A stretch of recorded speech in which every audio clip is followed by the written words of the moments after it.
Hi అండి, అందరికీ నమస్తే. Welcome back to my channel. ఇవాల్టి వీడియోలో మనకి రథసప్తమి రాబోతుంది కదండి. ఆ రథసప్తమి పూజ కోసం కావలసిన పూజా సామాను అయితే ఈ రథసప్తమి పూజ కోసం తప్పనిసరిగా కొన్ని పూజా వస్తువులు అయితే అవసరం అవుతాయి. అవి ఏంటి అనేది ఇక్కడ షేర్ చేస్తున్నానండి. ముఖ్యంగా మనకు వచ్చేసి స్వామివారి చిత్రపటం, 7 గుర్రాలతో స్వామివారి చిత్రపటం అయితే ఈ విధంగా ఉంటుంది. అయితే మనం ఇంట్లో పూజ చేసుకున్న, తులసి కోట దగ్గర పాలు పొంగిచ్చి పూజ చేసుకున్నా కూడా మనం తప్పనిసరిగా ఈ విధంగా స్వామివారి చిత్రపటం కావాలి. లేదా కనీసం ఇట్లా సూర్యుని ఫేస్ లాగా మనకి బయట అమ్ముతూ ఉంటారు కదండి, పూజా స్టోర్స్లో అమ్ముతుంటారు. ఆల్మోస్ట్ అందరూ కూడా తూర్పు వైపు ద్వారం వాళ్ళకు ఉంటే కనుక ఆ ద్వారాన్ని కూడా ఇలా తగిలించి ఉంచుకుంటూ ఉంటారు నిత్యం కూడా. ఇటువంటి సూర్యుడి ఫేస్ అయినా పెట్టి మనం పూజ అయితే చేసుకోవచ్చు, చిత్రపటం కానీ ఇలాంటి ఫేస్ కానీ. ఇక అలాగే తప్పనిసరిగా మనం ఏర్పాటు చేసుకోవాల్సిన వాటిల్లో కావాల్సింది తెలుసుకోవటండి. ఇక్కడ నేను చిన్నది వెండి తులసి కూడా చూపిస్తున్నాను. మామూలుగా మనం ఈ పూజ అనేది ఇంట్లో దీపారాధన చేసుకున్న తర్వాత తులసి కోట దగ్గర మెయిన్గా చేస్తుంటాం. అయితే ఇంట్లో తులసి కోట అనేది లేని వాళ్ళు ఈ విధంగా వెండి తులసి కోట ఉంటే కనుక ఇంట్లో పెట్టుకోవచ్చు. లేదా కొంతమంది అప్పటికప్పుడు అసలు తులసి కోట ఆనవాయితీనే లేదా అనుకున్న వాళ్ళు చిన్న పాత్రలో కొంత మట్టి పోసి 2 తులసి దళాలు కూడా నాటుకొని అలా అయినా పెట్టుకొని ఈ తులసి మొక్కలాగా భావించి అక్కడైనా పూజనే చేసుకోవచ్చండి. సూర్యుని కిరణాలు పడే చోట పెరట్లో అంటే పైన డాబా మీద కానీ ఇలా ఈ పూజ చేస్తూ ఉంటాం కనుక తులసి కోటను అయితే తప్పనిసరిగా ఏర్పాటు చేసుకోవాలి. ఇక శుభానికి మొదటిగా చూపించే వస్తువుల్లో పసుపు కుంకుమ కావాలండి పూజకి. అలాగే గంధము, అష్టగంధం కానీ మామూలు గంధం కానీ. అయితే ఈ పూజలో వాడే అక్షింతలు ఒక రకమైన గంధంతో యూస్ చేస్తారు, అవి కూడా షేర్ చేస్తాను చూస్తుండండి. అలాగే మంచి వాసన వచ్చేలాగా సువాసన భరితంగా ఉండే ఈ జవ్వాది పౌడరు. అలాగే పూజకు కావాల్సిన కర్పూరం. మనం దాల్ని ఏర్పాటు చేసి ఆవు పిడకలతో పొయ్యి వెలిగించాలన్నా కూడా ఈ కర్పూరం బిళ్ళలు అవసరం అవుతాయి. అలాగే ఒత్తులు, కొంతమంది కుంభవత్తులు వాడుతూ ఉంటారు ఎక్కువగా ఇంట్లో, లేదా మామూలు ఒత్తులైనా సరే. వీటితో పాటు స్వామికి వస్త్రం సమర్పించడానికి ఈ విధంగా దూదితో తయారు చేసుకున్న వస్త్రం, ఇది రెడీమేడ్గా ఈ విధంగా ఒక దండలాగా దొరికేస్తుంది మనకి. ఇవి తెచ్చుకోవచ్చు, లేదా మనం పత్తి ఉంటే కనుక ఇంట్లోనే తయారు చేసుకోవచ్చు. అయితే దీపారాధన చేసేటప్పుడు ఎర్రటి ఒత్తులను వాడచ్చు, లేదా ఈ విధంగా జిల్లేడు ఒత్తులు దొరుకుతూ ఉంటాయి కదండి, ఇవి వెలిగించినా కూడా ఆ రోజు చాలా మంచిది. రథసప్తమి ఈ మాఘమాసం అనగానే ఎక్కువగా మనం వాడేది జిల్లేడు ఆకులు కదా. సో జిల్లేడు ఒత్తులతో దీపారాధన. ఈ దీపారాధన మనం ఆవు నెయ్యితో వెలిగించవచ్చు, లేదా నువ్వుల నూనె. ఆవు నెయ్యి అనేది తెలిసింది అందరికీ, కొంచెం మనకి అది రేట్ ఎక్కువ, బట్ శ్రేష్టం కదా ఆవు నెయ్యి వాడితే. ఆ నువ్వుల నూనెలో చిటికెడు ఆవు నెయ్యి కూడా వేస్తే ఆ దోషం కూడా పోతుంది. అలాగే ఇటువంటి చిన్న ప్యాకెట్స్ దొరుకుతున్నాయి. మెయిన్ పూజలు ఎప్పుడైనా ఎక్కువ ఆవు నెయ్యి వెలిగించలేకపోయినా ఇటువంటి చిన్న ప్యాకెట్స్ తెచ్చుకుంటే దీపారాధన వరకు వాడుకోవచ్చు. అలాగే ఇక కావలసిన వాటిల్లో పూజా సామాను ముందుగానే ఇవి తప్పనిసరిగా సిద్ధం చేసుకోవాలి. వీటిలో అయితే దీపారాధన చేస్తున్నాము. అలాగే నేను రథసప్తమికి పూజ ఎలా చేసుకోవాలో వీడియో షేర్ చేస్తున్నానండి. దాంట్లో గోధుమలు దీపారాధన చేస్తాం. ఆ దీపారాధన కోసం అవసరమైన వస్తువుల్లో మట్టి ప్రమిద కూడా ఉంటుంది. ఇలాంటి ఇత్తడి వస్తువులు కానీ, పంచపాత్ర, ఉద్దరణ, ఇటువంటివన్నీ కూడా మనం సిద్ధం చేసి పెట్టుకోవాలి. పూజకి అవసరమైన ధూప్ స్టిక్స్ కానీ, అగరబత్తీలు కానీ ఇవి సిద్ధం చేసుకోవాలి. ప్రత్యక్ష నారాయణుడిగా స్వామివని చెప్తూ ఉంటాం కాబట్టి తులసిమాలతో ఆయన్ని అలంకరించుకోవచ్చు. అలాగే తులసి దళాలు ఉంటే కనుక పూజ కూడా ఉపయోగించుకోవచ్చు. సూర్యాష్టకం కానీ, సూర్యుని అష్టోత్తరం కానీ, లేదా ఆదిత్య హృదయం కానీ చదువుతున్నప్పుడు తులసి దళాలతో పూజ చేయొచ్చు. లేదా చిత్రపటం అయితే ఇలా మాలగా కూడా అలంకరణ చేయొచ్చు. ఈ పూజలో రథసప్తమి పూజలో ఎక్కువగా ఎర్రటి పూలని వాడాలి అని చెప్తారు. ఎర్రటి ఒత్తులతో అక్షింతలు వాడాలని చెప్తూ ఉంటారు. మందారాలు కానీ, లేదా ఈ విధంగా ఎర్రటి గులాబీ కానీ ఉంటే పూజలో వాడటానికైతే ప్రయత్నించండి. ఎర్రని పూలతో పూజ చేస్తే ఆయనకి చాలా ప్రీతికరం అని చెప్తారు. ఇక మనకి రథసప్తమికి ముఖ్యమైన వాటిలో కావాల్సినవి జిల్లేడు ఆకులు.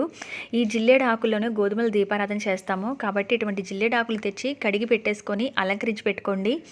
ఈ జిల్లేడు ఆకులతో పాటు రేగిపళ్ళండి. ఎందుకంటే మనం ఆ రథసప్తమి రోజు స్నానం ఆచరించేటప్పుడు కూడా, మాఘ స్నానం చేసేటప్పుడు కూడా ఈ జిల్లేడు ఆకుల్ని, చిక్కుడు ఆకుల్ని, అలాగే రేగిపళ్ళని తల మీద, భుజాల మీద పెట్టుకొని స్నానం చేయాలట. అయితే ఆ స్నానం చేసేటప్పుడు ఆచరించవలసిన మంత్రం ఏంటి, అసలు ఆ స్నానం చేయడం వల్ల, అలా ఈ చిక్కుడాకుల్ని, ఈ జిల్లేడాకుల్ని వాడి స్నానం చేయడం వల్ల కలిగే ఫలితాలు ఏంటి అనేది నేను మాఘమాసం విశిష్టతలు అలాగే పూజా విధానం కూడా చెప్పున్నాను.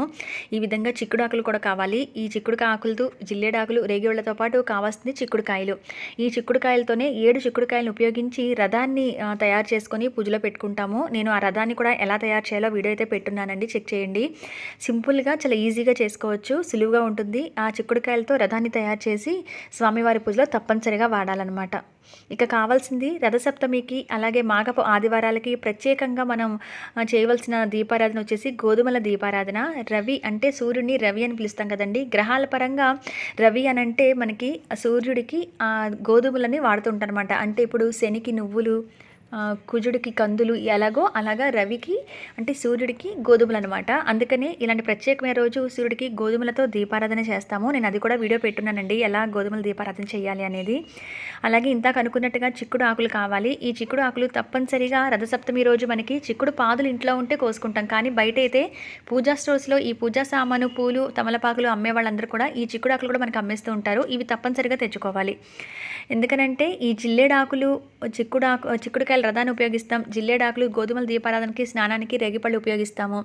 దీపారాధనకి గోధుమలు ఉపయోగిస్తాము. మరి పాలు పొంగిచ్చి ఆ రోజు ఆవు పాలు పొంగిచ్చి పొంగలి చేసి నివేదన చేసేటప్పుడు కూడా ఆ చిక్కుడాకులు తప్పనిసరిగా కావాలండి.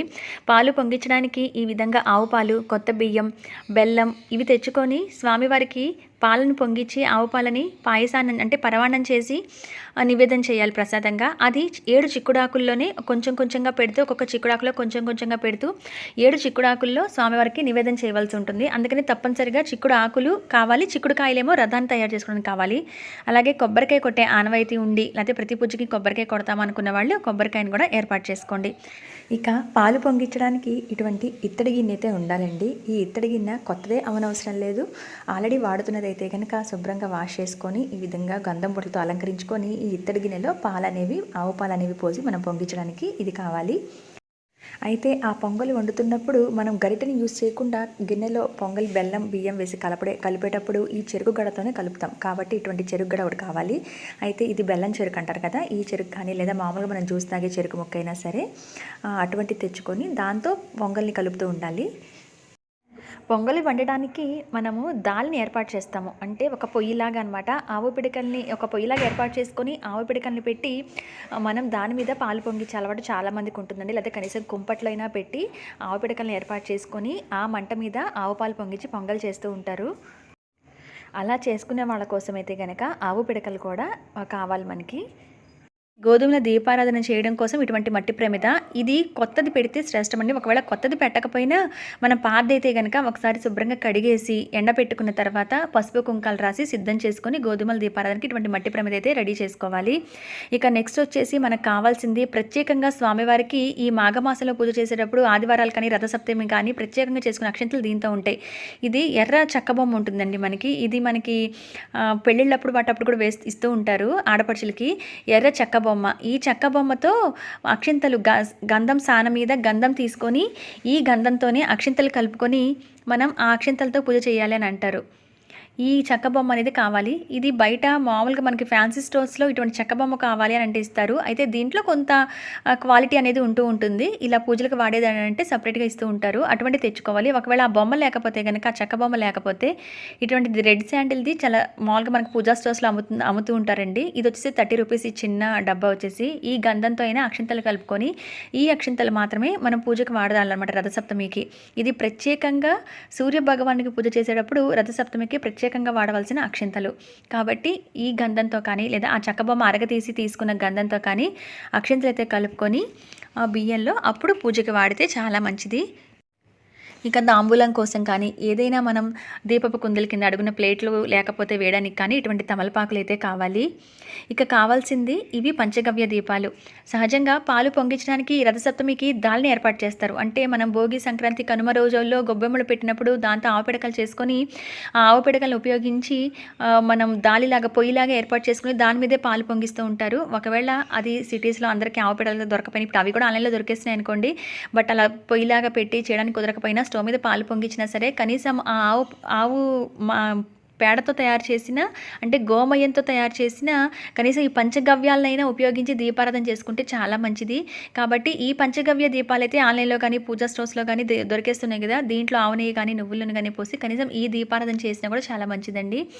ఇవి ఓవరాల్గా మనకి రథసప్తమికి కావాల్సిన పూజా సామాను. వీటిల్లో తప్పనిసరిగా కావాల్సింది గోధుమలు, అలాగే పాలు పొంగించడం కోసం కావాల్సినవి ఆవు పాలు, బెల్లము, చెరుకు ముక్క ఎందుకంటే కలపడం కోసం, చిక్కుడు ఆకులు, చిక్కుడుకాయలు రథం కోసం, రేగిపళ్ళు ఇవి తప్పనిసరిగా కావాలి. మిగతా పూజా సామాన్ అనేవి మన ఇంట్లో అటు ఇటుగా ఉంటూనే ఉంటాయి. ఇవి ప్రత్యేకంగా తెచ్చుకోవాల్సినవి కాబట్టి ఇవి ప్రత్యేకంగా చెప్తున్నాను నేను. వీటిని ఉపయోగించి మనం ఈ రథసప్తమి పూజ అనేది తప్పనిసరిగా చేసుకోవాలి. అలాగే తులసమ్మ దగ్గర చేసుకుంటాం, ఇంట్లో దీపారాధన కూడా చేస్తాం. నేను ఎలా చేసుకోవాలని విడివిడిగా నేను వీడియోస్ కూడా పెట్టున్నాను. చిక్కుడుకాయలతో రథం ఎలా తయారు చేయాలి, గోధుమల దీపారాధన ఎలా పెట్టాలి, ఇవన్నీ కూడా నేను సపరేట్గా అయితే వీడియోస్ షేర్ చేస్తున్నానండి. కాబట్టి ఒకసారి అవి ఎండ్ స్క్రీన్స్లో ఇస్తాను, చెక్ చేయండి. తప్పనిసరిగా అవన్నీ మీకు యూజ్ అవుతాయని అనుకుంటున్నాను. ఈ పూజా సామాన్ ఇన్ఫర్మేషన్ అంతా కూడా మీకు యూజ్ అయ్యి ఉంటే ప్లీజ్ లైక్ చేయండి, షేర్ చేయండి, కామెంట్ చేయండి. మరొక మంచి ఇన్ఫర్మేటివ్ వీడియోతో మళ్ళీ కలుస్తాను.